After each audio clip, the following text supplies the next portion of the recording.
अङ्गं हरेः पुलकभूषणमाश्रयन्ती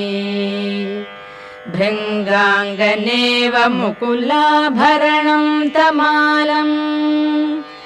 अङ्गीकृताखिलविभूतिरपाङ्गलीला माङ्गल्यदास्तु मम मङ्गलदेवतायाः मुग्धा मुहुर्विदधती वदने मुरारेः प्रेमत्रपा प्रणिहितानि गतागतानि मालादृशोर्मधुकरीव महोत्पलेया सा मे श्रियं दिशतु सागरसम्भवायाः आमीलिताक्षम् अधिगम्य मुदा मुकुन्दम्